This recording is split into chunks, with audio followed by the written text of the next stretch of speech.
आओ संत महात्माओं, संसार में शक्तियाँ तो बहुत बताई, कहीं सूर्य की उष्मा भी शक्ति प्रदान कर रही है, कहीं नीचे देखो तो पानी का इतना तेज बहाव, जिधर देखो समंदर ही समंदर, पानी की लहरें ही लहरें। यदि 1 मिनट का समय आदेश यदि दे दिया जाए पानी को, तो पृथ्वी पर रहने वाले प्राणियों का तहस नहस कर देगा 1 मिनट के अंदर। यदि बात करें ये जो छोटे छोटे तारे हैं जो कि टिमटिमा रहे हैं रात्रि में, यदि एक तारे को आदेश आ जाए तो कह रहे हैं पृथ्वी से कई गुना बड़ा है, पृथ्वी को नष्ट कर देगा। तो शक्तियाँ तो अनगिनत हैं, परमात्मा ने ऐसी शक्तियाँ प्रकट कर दी हैं। लेकिन क्या आप ऐसी शक्ति जानते हो संत महात्माओं? एक महापुरुष से मिलना हुआ,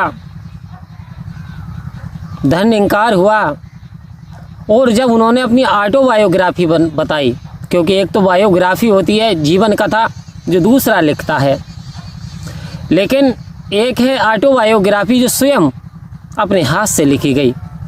कह रहे संत महात्माओं, सतगुरु की कृपा का ऐसा चमत्कार हुआ, मेरा परिवार बदल गया, मेरे घरों में ऐसी बरकत सतगुरु ने दे दी। फिर कहने लगे मेरा हाल। आओ संत महात्मा, रामपुर ज़िले के महापुरुष की मैं ऑटोबायोग्राफी की बात कर रहा हूँ, कैसे सतगुरु की कृपा के द्वारा उनका जीवन बदल गया, कैसे सतगुरु ने बताया किस तरीके से उनका जीवन बदला। कह रहे महापुरुषों, कच्ची छत टपकती थी, छप्पर पड़े हुए थे, दीनहीन हालात थे, लेकिन कोई कंडीशन सही नहीं थी। एक बार एक महापुरुष पड़ोस में सत्संग हो रहा था, मैंने भी सत्संग को सुना, मैंने उनके सामने अपनी कंडीशन रखी, तो वो मेरे घर को आए, और जैसे घर को आए तो देखा मेरी बड़ी बुरी कंडीशन, टूटे हाल कंडीशन। महापुरुष मुस्कुराए, कह रहे धैर्य रखो, सब्र करो, सब्र जो है संत जनों का गहना है, और सबसे उत्तम कहना जो हरि की इच्छा में रहना, तो ये सबसे उत्तम भक्ति बताई। कह रहे अगर सहन करते हो, सहन रखो।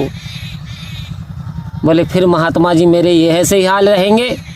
बोले मैंने कहा महात्मा जी क्या मेरे ऐसे हाल रहेंगे? कह रहे नहीं, ये हमेशा के लिए नहीं रहेगा, जैसे रात्रि के बाद दिन निकलता है, ऐसे ही तुम्हारे दुख के बाद सुख भी ज़रूर आएगा। तो कह रहे करना क्या? कह रहे जी रविवार में सत्संग होती है, सत्संग में आया करो, संत महात्माओं के वचनों को सुनो, संत महात्मा जो कहते हैं उसे करो।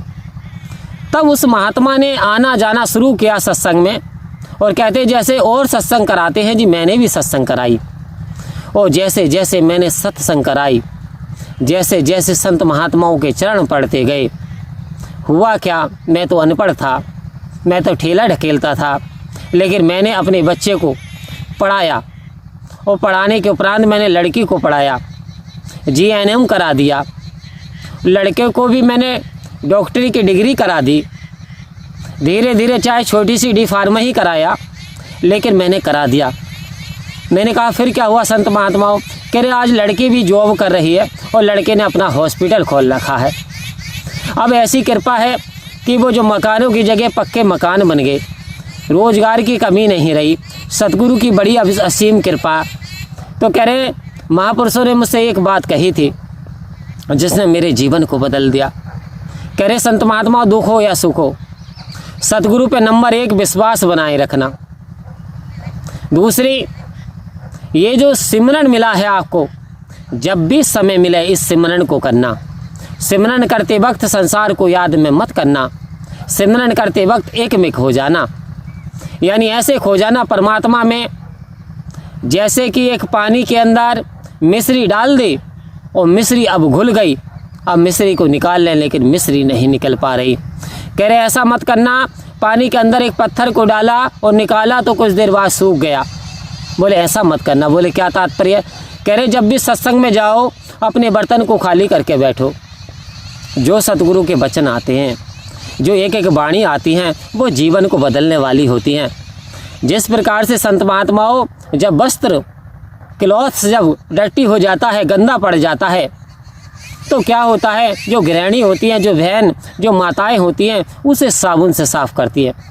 जैसे जैसे साबुन का हाथ मारती है वैसे वैसे निखार आता चला जाता है।